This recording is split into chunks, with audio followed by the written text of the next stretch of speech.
one of my favorite missions in this entire game. So what? Alright, so I got an achievement for finding it, but I'm also probably going to get an achievement for completing the level whenever I'm done. Negative. We need to get above this crap. I was always fond of ODST because it just simply went in a different direction than the original Halo 3 campaign, which was the original, of course, which was fast and action-packed, whereas this is a lot more slower pace, but also a lot more atmospheric, in that you truly felt like you were just one man alone in a big old city full of guys that just wanted to kill you. And you were vulnerable, you were small, and you were slow, but that's partly what made ODST so great. Let's watch a cutscene here.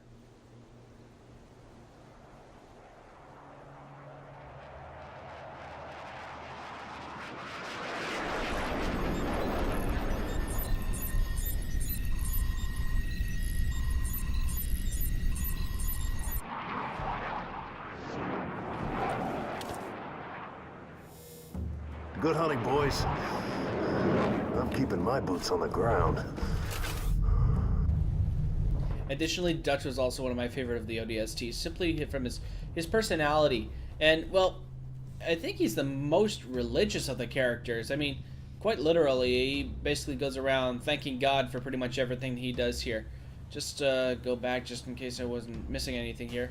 But I don't think I was.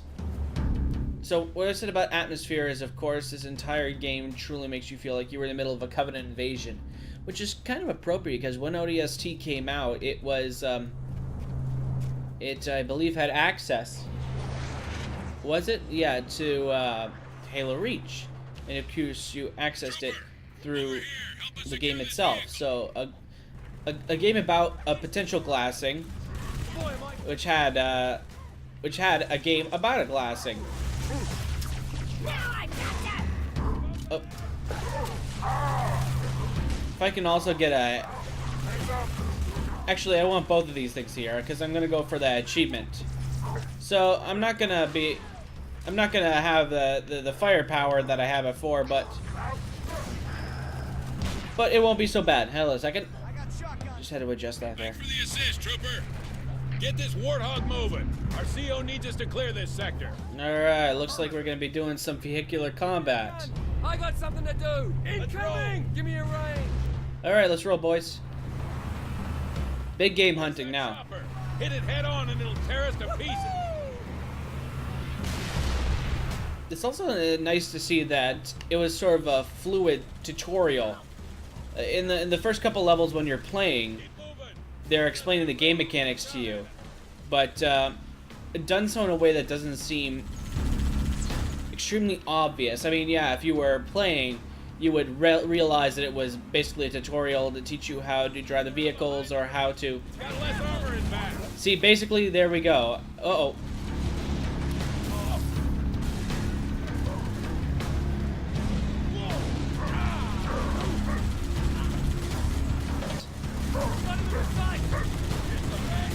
So we got plenty of stuff to shoot here. There's also, what, 2 or 3.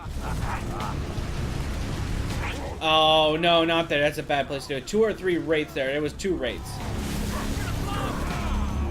I'm not taking any damage, but I'm worried about the warthog.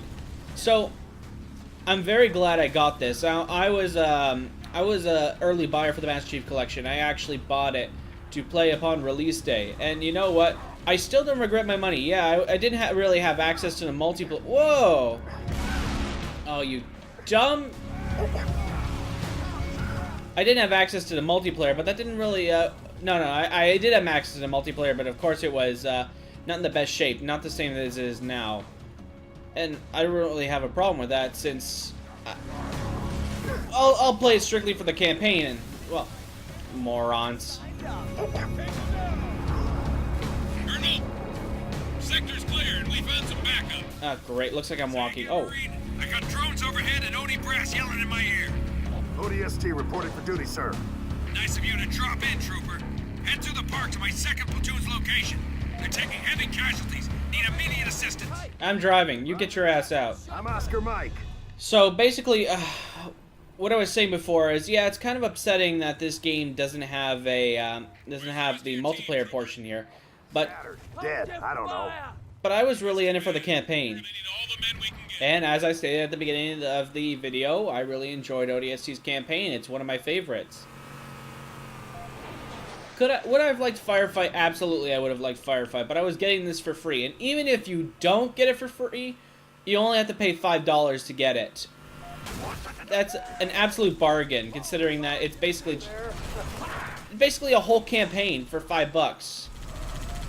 Not bad, considering that some people expected them to sell this for maybe $20 or something like that. So, if you were a member of the exclusive group of people who bought and played the game before December 19th of 2014, then you get it for free. Oh, also... Oh, I wonder what you're shooting at for a second. Also, important to note, when you get ODST, you have to look for it under the Halo 3 campaign sleeve there. So, when you open up the game, check out the Halo 3 missions, and you will see the ODST campaign put in there along with everything else. Alright.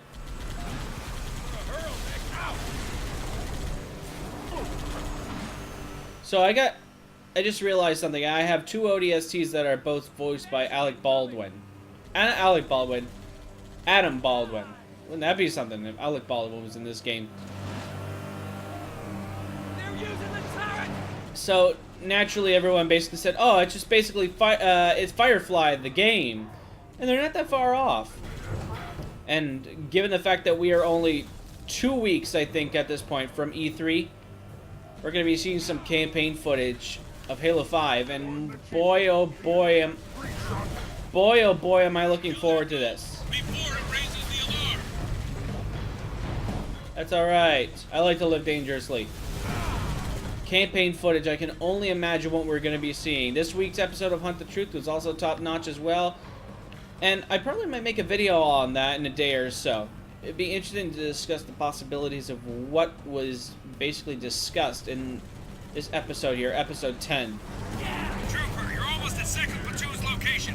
Give them a hand and push to the primary objective. Naturally, it tells us that nothing You know the company is concrete. away from the city?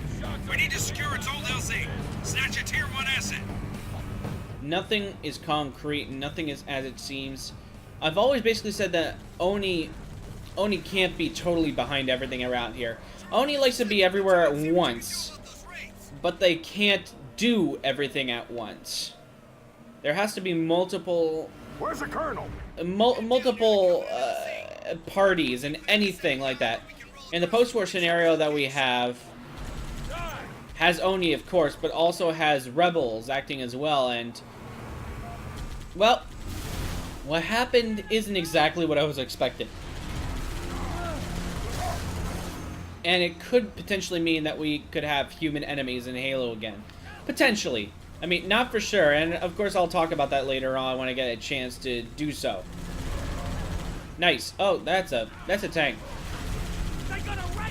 It's in our best interest to kill that. Got my stamina down. I just gotta circle strafe it. Nice! How did I miss that? I guess I expected him to dodge. Basically, I had to think like a soccer. Ah! Ah! Not good. Let's try that again. Wasn't expecting to die. You know what? I'm taking your ride, man. Okay, never mind. Guess I loaded this with explosive ammunition before I left base this morning.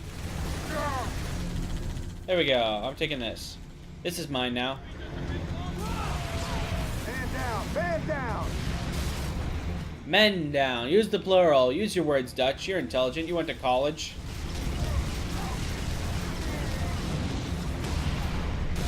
Oh, that was close. Felt the superheated breeze on that one.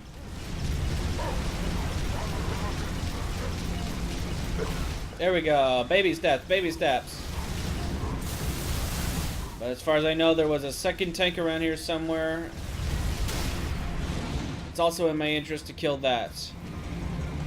Maybe I should have kept that Spartan laser. Huh.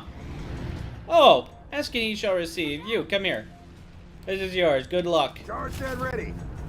You can see the look of outrage in her eyes as I just traded her best weapon for the piece of junk. Oh, I shouldn't diss the plasma pistol. Whoa! That'll work. You. All right, I asked for it though.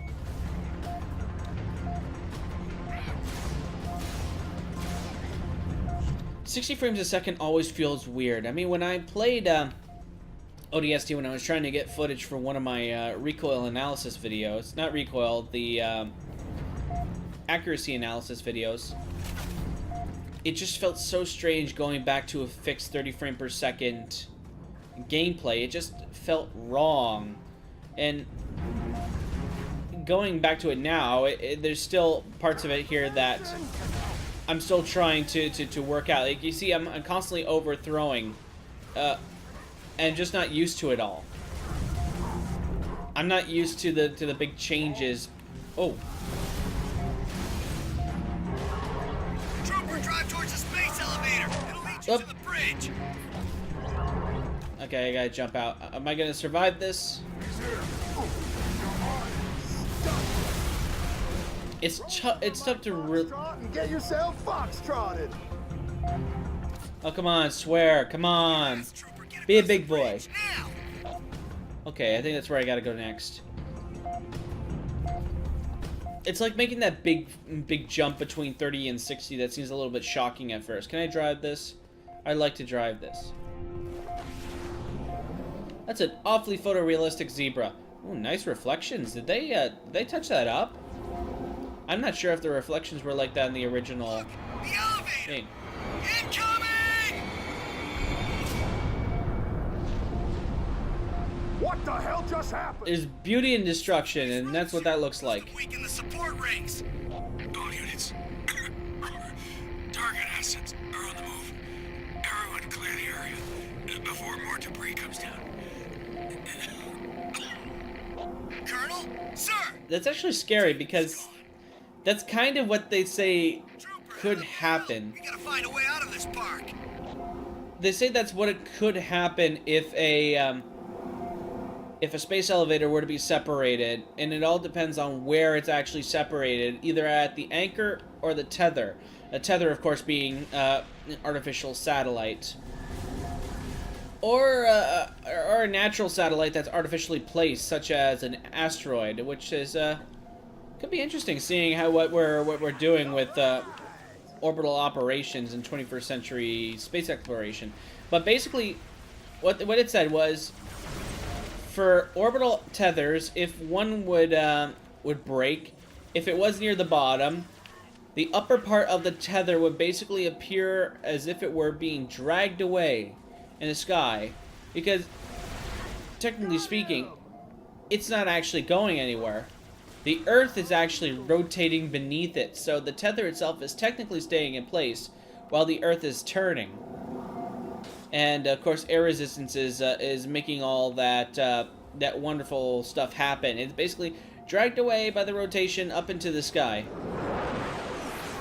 Wombats. I wonder why we never saw those things past this game. The wombats, of course, being the UAVs, and those aren't jet fighters, they're drones, pretty much. I've almost got that guy there. Target down. Vehicular combat, the bread and butter of Halo. One of them, anyway.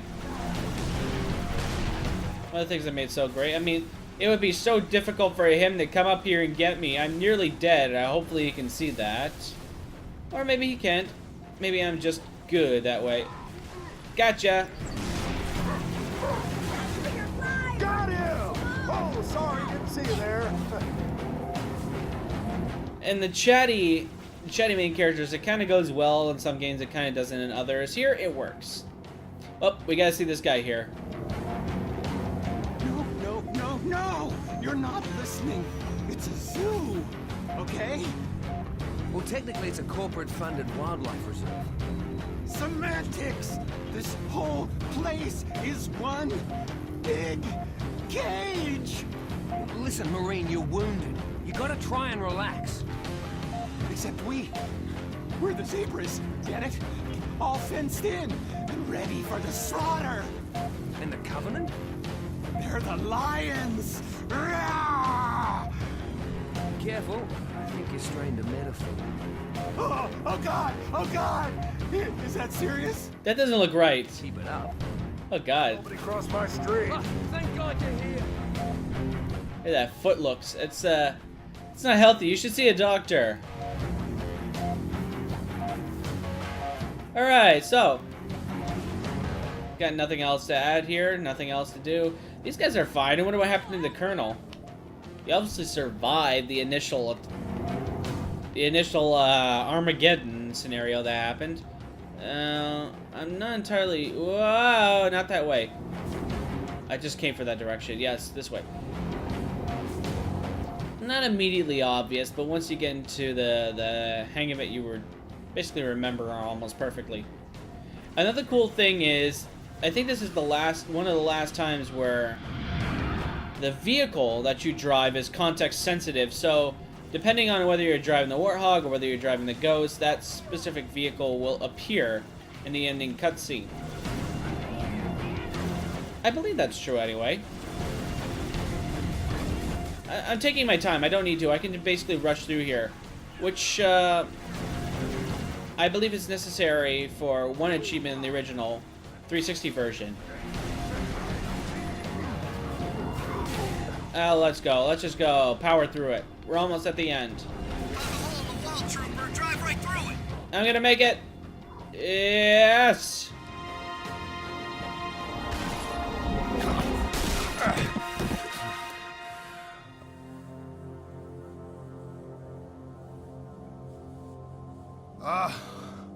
Lord, I didn't train to be a pilot. Tell me I don't have any more flying to do today.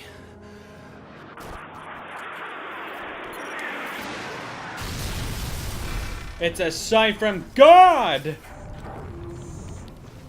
So, was that a yes or a no? What do you think? Amen. Dutch is actually one of the most humble characters you'll ever actually find in a Halo game. I think because of his spirituality, it sort of gives him an idea that nothing is spontaneous, and of course that everything has like a plan. I mean, not particularly religious myself, but you know, it's something you just gotta respect in people. All right, so basically one episode. Wrapped it up. We're gonna go back to the free roam here, which is fantastic. The lighting, the resolution. You can't particularly see it here, but if you were playing at full 1080p and experiencing the 60 frames a second, it's really, really good to feel the isolation in Marty O'Donnell's music, which he kind of has to get back to doing Halo. I could post a 1080p video, but it'll have to be capped at 30 frames a second. Just take in that music.